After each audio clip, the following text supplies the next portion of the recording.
நாங்கள் இந்திய அரசியல் சட்டத்தை மதிக்கின்றோம், ஜனநாயகத்தை மதிக்கின்றோம். அதனால்தான் எங்கள் உரிமைக்காக ஜனநாயக வழியில் இன்றைக்கு குரல் கொடுக்கின்றோம். நம்முடைய இந்த குரல் ஒன்றிய பாசிச பாஜக அரசினுடைய காதுகளில் விழ வேண்டும். நம்முடைய உரிமைகளுக்கு அவங்க மதிப்பளிக்க வேண்டும். இல்லைன்னா தமிழ்நாடு இன்னொரு மொழி போரை சந்திக்கவும் தயங்காது. இன்னைக்கு நாம் எதிர்கொண்டிருக்கிற பிரச்சனை வெறும் இந்த அரசனுடைய பிரச்சனை கிடையாது, வெறும் திமுகவோட பிரச்சனை கிடையாது, வெறும் தனிப்பட்ட பள்ளிக்கல்வித்துறை அமைச்சருடைய பிரச்சனை கிடையாது, வெறும் இங்க வந்திருக்கக்கூடிய குரல் கொடுத்திருக்கக்கூடிய தோழமை கட்சி தலைவர்களுடைய இயக்கங்களுடைய பிரச்சனை மட்டும் கிடையாது. ஒவ்வொரு தமிழ்நாட்டு மாணவனுடைய பிரச்சனை எதிர்காலம், தமிழ் மொழி சம்பந்தப்பட்ட தமிழுடைய எதிர்காலம் பிரச்சனை.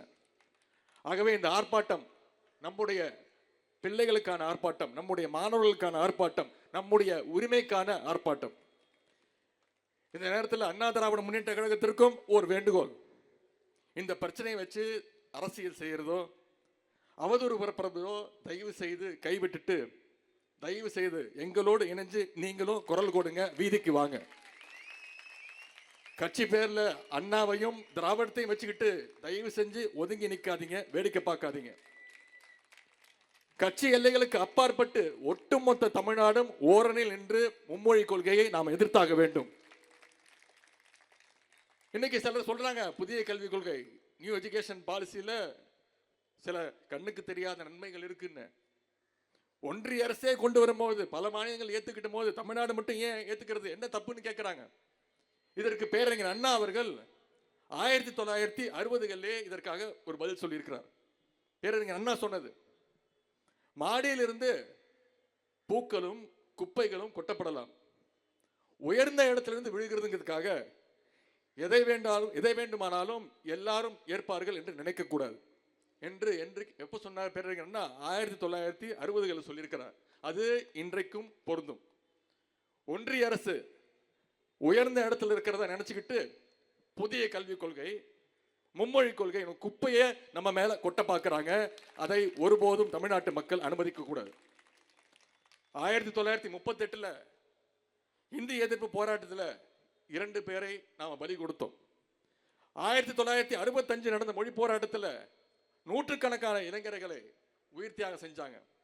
இப்பொழுது 2025ஆம் ஆண்டு மீண்டும் இந்தியை திணிக்க முயற்சிக்கிறாங்க. நாங்கள் 100 பேர் அல்ல, ஆயிரக்கணக்கான உயிரை கொடுத்து தமிழை காக்க, எங்கள் உரிமைகளை காக்க உயிரையும் விட தயாராக இருக்கிறோம் என்பதை இந்த நேரத்தில் தெளிவுபடுத்த விரும்புகின்றேன். எனவே இதுல தயவு செய்து உங்கள் அரசியல் நுழைக்காதீங்க. எங்கள் குழந்தைகளுடைய கல்வியோடவும் தமிழ் மொழியோடவும் தயவு செய்து விளையாடாதீங்க. உடனடியாக குழந்தைகளுடைய கல்விக்காக ஒதுக்க வேண்டிய நிதியை உடனடியாக எந்த நிபந்தனையும் இன்றி தயவு செய்து ஒதுக்க வேண்டும் என்று கேட்டுக்கொள்கின்றேன். அதே போல தமிழ்நாட்டு குழந்தைகளுடைய கல்விக்கான நிதி உரிமையை கேட்டு இன்றைக்கு ஆர்ப்பாட்டத்தை துவங்கி இருக்கின்றோம். விரைவில் நிதி வழங்கவில்லை என்றால் இந்த ஆர்ப்பாட்டம் தலைவருடைய அனுமதியோடு சொல்கின்றேன், விரைவில் இந்த ஆர்ப்பாட்டம் போராட்ட களமாக ஆகும். இன்றைக்கு சென்னையில் ஆர்ப்பாட்டத்தை நடத்தி இருக்கின்றோம்.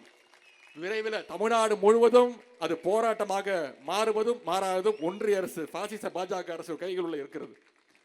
ஒன்றிய பிரதமர் திரு மோடி அவர்களே, சென்ற முறை நீங்கள் தமிழர்களுடைய உரிமையெல்லாம் பறிக்க முயற்சிக்கும் போது தமிழ்நாட்டு மக்கள் உங்களை கோபேக் மோடின்னு சொல்லி துரத்தி அடிச்சாங்க. மீண்டும் அதை தமிழ்நாட்டு மக்கள்கிட்ட முயற்சி செய்யலாம். இந்த முறை கோபேக் மோடி கிடையாது, இந்த முறை கெட் அவுட் மோடி என்று சொல்லி உங்களை துரத்துவார்கள் தமிழர்கள். எனவே இந்த ஆர்ப்பாட்டம் மிகப்பெரிய வெற்றி அடைய வேண்டும். மீண்டும் ஒன்றிய அரசு கிட்ட நான் சொல்வதெல்லாம், ஆர்ப்பாட்டம் இது வெறும் துவக்கம் தான். இதோடைய முடிவு, இதோடைய தொடர்ச்சி உங்களுடைய கைகள் இருக்கிறது என்று கூறிக்கொண்டு இந்த ஆர்ப்பாட்டத்தை மிகச் சிறப்பாக ஏற்பாடு செய்த ஒன்றிய சென்னை ஒருங்கிணைந்த மாவட்ட செயலாளர்களுக்கும் கலந்து கொண்ட அனைத்து நம்முடைய இந்தியா கூட்டணியை சேர்ந்த மதச்சார்பற்ற முற்போக்கு கூட்டணியை சேர்ந்த அனைத்து இயக்கத்துடைய தலைவர்களுக்கும் மீண்டும் என்னுடைய நன்றியை தெரிவித்து, இந்த வாய்ப்பு அளித்த எனக்கு கழக தலைவர்களுக்கு முதலமைச்சர்களுக்கு நன்றி தெரிவித்து வாய்ப்புக்கு நன்றி கூறி விடைபெறுகின்றேன். நன்றி, வணக்கம்.